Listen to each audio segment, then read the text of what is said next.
Next presenter is Fahim Afghan, who is working as Senior Product Marketing Manager from Egress. He will be with us within few moments. Stay connected. Thank you. Okay, so Fahim is here. So let's welcome Fahim.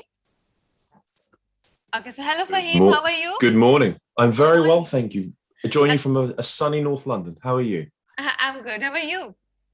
Yeah, very well, thank you. Happy to be here. Thank you so much for joining us. It's an honor for us to have you at our conference. So, Fahim, I can see your screen. So you can start your presentation now. The stage is all yours.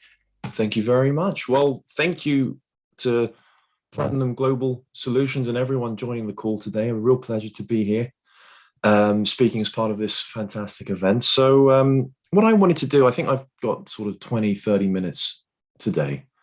I wanted to tell a story or share a story with you that hopefully will bring to light a couple of things. Number one, the fact that there is a new, potentially costly risk to our email security landscape. And also as part of that, discuss why existing approaches to date aren't quite solving the problem. And through that, in turn, hopefully spark some new ideas or validate existing ideas in terms of new approaches we can take to mitigate that risk. But not only do that, actually transform security into more of a competitive weapon for our organization. So hopefully that's going to come to light over the next 20 or 30 minutes or so, if I can get my slides working.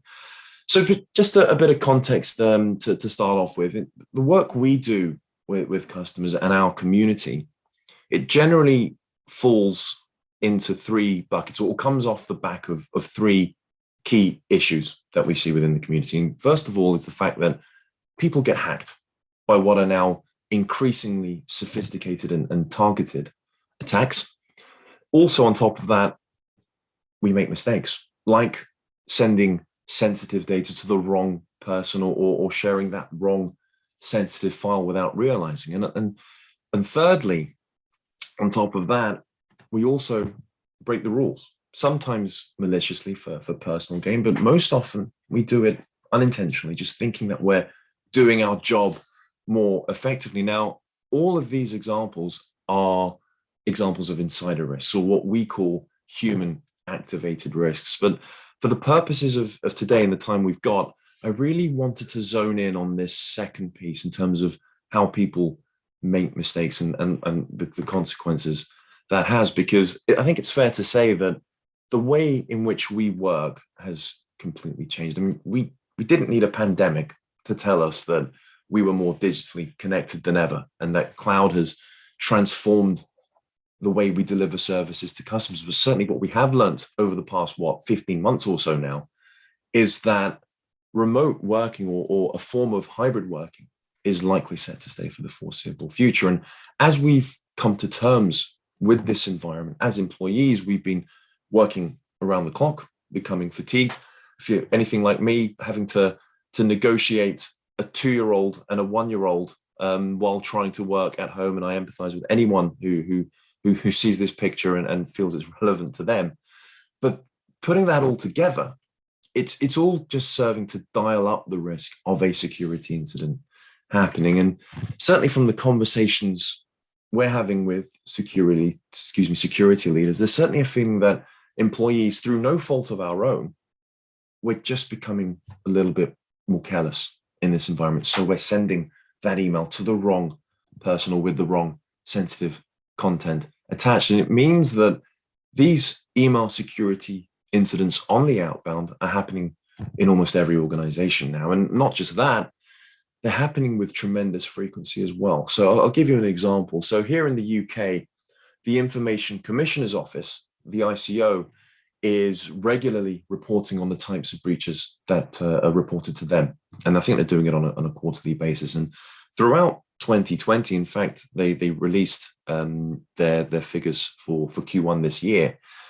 Throughout the past 4 or 5 quarters, or whatever it might be, the number one type of incident reported to them has been the misdirected email. So emails going to the wrong person or with the wrong sensitive content. In fact, it's been nearly double the amount of incidents that were reported due to phishing, which is quite surprising given the press that phishing receives. And I think it just goes to show that more and more incidents are happening now, not necessarily due to the more traditional reasons we might expect or the press might tell us. More and more are happening, at the very least, because of human error. The fact that we as people, we make mistakes, and it's having an impact. I don't know if I'm sure many of you saw the story here in the UK of the junior lawyer who was working to a deadline day on a critical project. She had to send, I think it was some sensitive medical records to the client by the end of the day. So she was obviously rushing around. She had plenty of things to do. She was very busy. Finally got around to sending that email, closed her laptop, shut down for the day, and all was fine in her head. She dialed back online the next day to see an email from that client asking for the whereabouts of those sensitive email records. And it was at that point that she realized she'd sent those records to the wrong recipient. Now, she had at that point what she described as a moment of blind panic, where she claimed or pretended that there was a firewall issue and that she was going to send that email again and all would be fine. But of course, subsequently, she reported it to her firm as a security incident. Now, to cut a long story short, she ended up being suspended for 6 months. And on top of that, there were settlement fees in the regions of, I think, thousands and thousands of pounds, which was no small matter for a small outfit here in the UK. Now, this happened because she was human.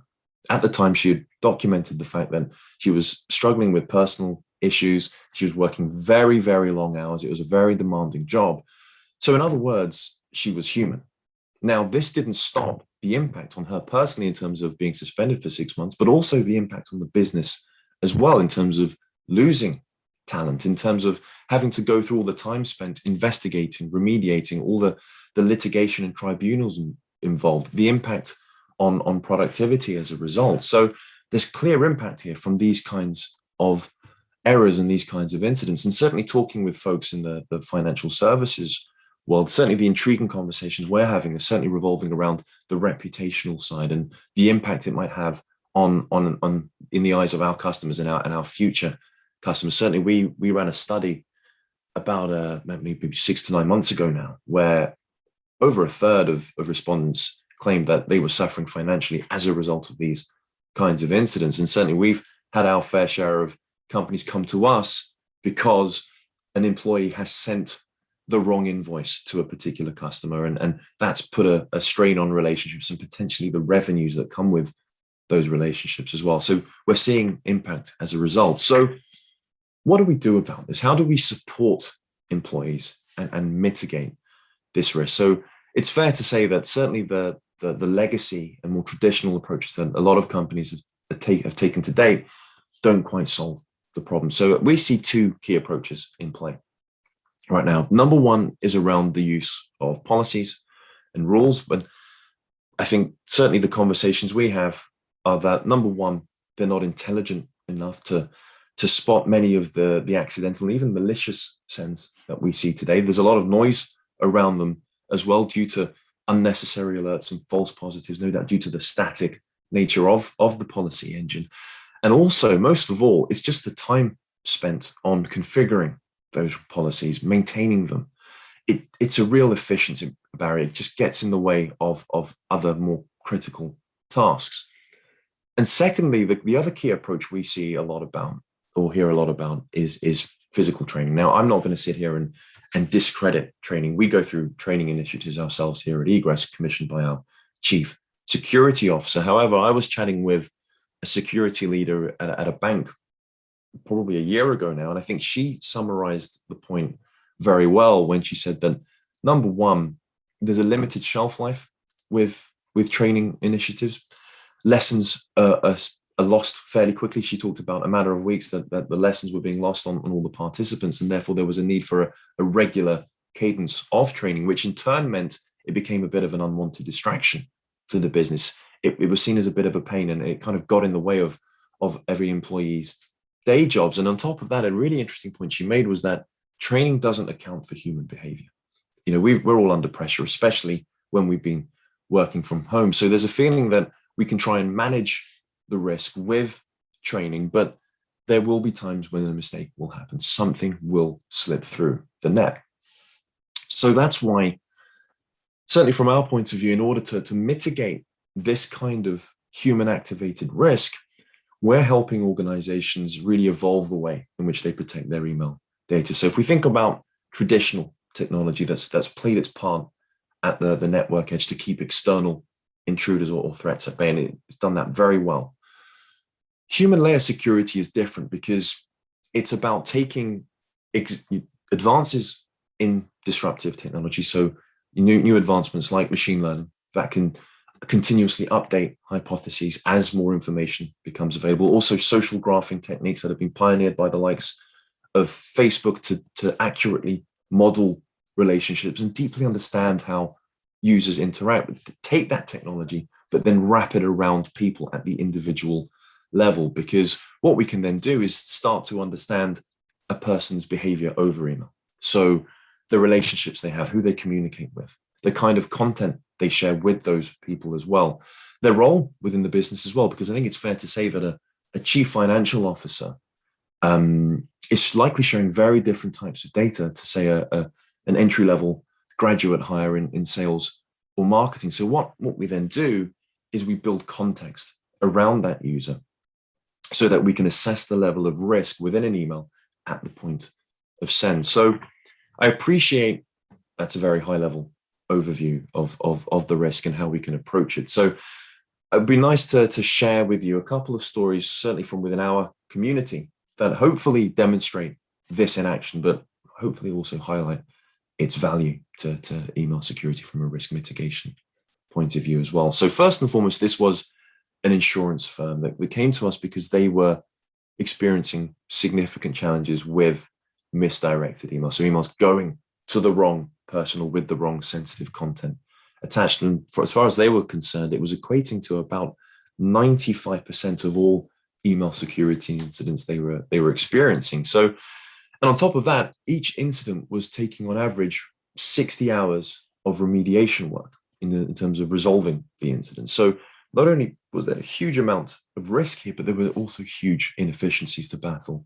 as well. So what they did was wrap that machine learning technology around their employees to, as we just talked about, deeply understand and continuously learn every user's email profile or behavior. So it would understand it would look at from an email point of view, it would look at the recipients, it would look at the domains they were emailing, but then measure the content of their email against those recipients and domains. So the content in the subject line, the message body, of course, but also data inside attachments as well, and being sophisticated enough to do that.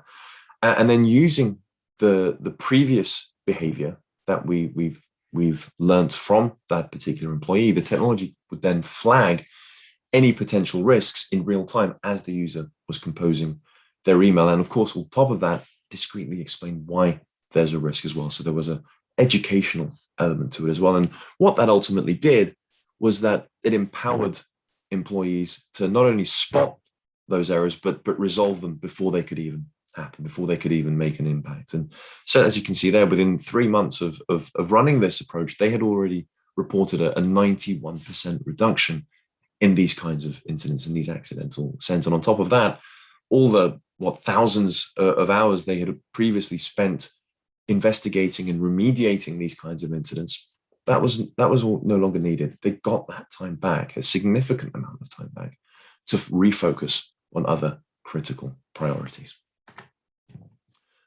Secondly, this is the example of a global investment bank that we work with. So the risk for them was potentially very confidential client data passing between the research teams within the bank and also the trading floors within the same business, and creating a conflict of interest and potentially doing serious harm to a critical customer relationship. Of course, what we're talking about here is an internal security breach, or an information barrier, ethical wall, as it's always also known. So what they did, they overlaid their existing DLP policies and rules with that machine learning technology to again scan the message content, scan the data inside attachments, and measure it against the intended recipients. And ultimately, they were able to uphold those information barriers, avoid those leaks and breaks in confidentiality. But on top of that, from a strategic point of view, their reputation in the eyes of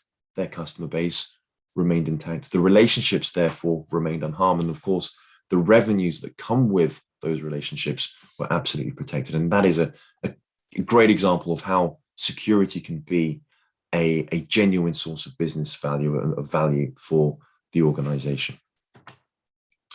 And then finally, before we take any questions we might have, this is the example of an accountancy and advisory firm. So similar to the previous example, their concern was really around putting sensitive client data on the line and then potentially damaging that relationship with those customers, not to mention, of course, the regulatory consequences that might come into play as well. And the reason for this was that they had experienced employees sending emails to the wrong Jim or the wrong Rebecca or whoever.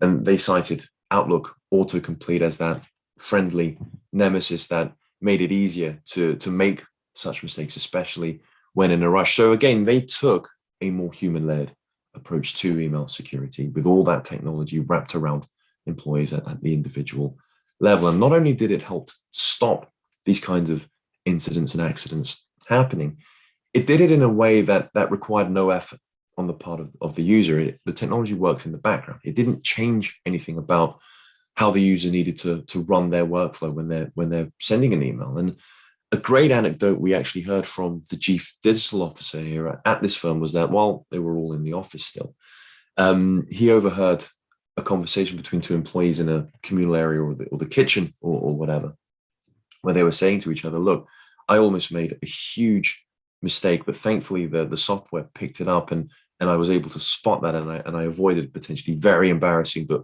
also potentially serious incident or leak. So of course, that's real validation for what the technology is all about. But in terms of user engagement and user experience, we're really stepping away from those traditional one-size-fits-all models that can get in the way and frustrate users. This is much more about technology and people working more seamlessly, working hand in glove. So great example of that in action as well. So that's really it from my point of view. Hopefully, as I said at the start, it's sparked some ideas in terms of how we can mitigate this form of risk.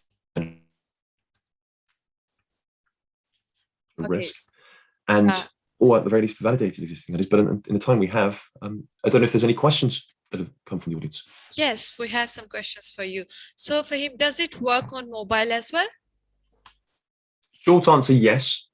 Long answer, yes as well. But the way it works, so that technology which we talked about, it runs on mobile as well. And what we do, so the machine learning, the policies and rules combined, what the way it works is that an email will run via a moderation mailbox. So if anything's spotted, the messages immediately bounce back to the user. So it's a slightly different experience to the desktop, but they get a notification as a user explaining that there is a risk and why, and they can simply approve or reject the advice from there. Okay, got it. So Fahim, how would you recommend building a business case for something like this? Great question. So a funny story I'm sure we've all heard in this community here is of the CISO or a security or privacy leader catching the CEO hastily moving to their next appointment in the corridor, where they stop them, tap them on the shoulder and say, hey, great news, we've averted X number of incidents this week. To which the CEO replies, says, that's great, but that's your job. And it's obviously not the pat on the back that particular security leader was hoping for. But I think it really speaks volumes in terms of how the security community in general needs to step away from thinking and talking about very technical and operational metrics and think about the impact on the business and how we deliver value for the business. And what I mean by that is thinking about things in terms of business risk and how we mitigate that. Also financial value in terms of the costs we're avoiding, whether it's litigation or fines or whatever. But more importantly, we talked about the revenue protection as well. That is a massive source of value that this community delivers for our businesses. Productivity as well, in terms of giving time back to security teams to focus on other priorities, keeping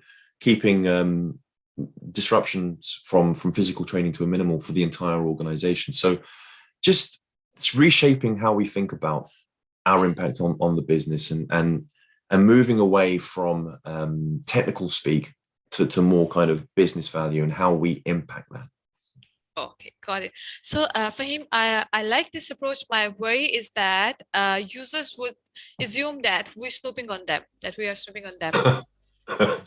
Excuse me, sorry. It's okay. No, that's a fair question. I've been asked that a lot. So I think right off the bat, the engine only looks at, I think it's the sender, the recipient, and the date fields of an email in the clear. Everything else is automatically hashed. So that's the first thing, just to reassure everyone. But I think on top of that, we've got a whole bunch of technical measures and policies in place that we have to safeguard customer data. And that's all on our website if anyone wants to look at that. But that spans sort of data and network security, physical access as well, employment screening too. And I'd add on top of that, if I may, there's a huge amount of certifications that we have in place. So we've undertaken and invested in a huge amount of accreditations globally, from ISO 27001, 9001, SOC 2, NCSE, CPA, FIPS 142, Cyber Essentials Plus. The list goes on, and what that does for our customers, certainly within our community, is reassure them that we're not snooping. And it's a very fair question, but hopefully that's allayed some concerns. Okay, so Fahim, thank you so much for your wonderful presentation, and it was a stimulating session. You have touched so many critical areas. We hope you will join us again. Thank you so much. Stay safe. Pleasure. And I'll ask the audience that if they have any question, they can ask you in the QA session. Fine. Look forward to it. Thank you so much. Thank you. Stay safe.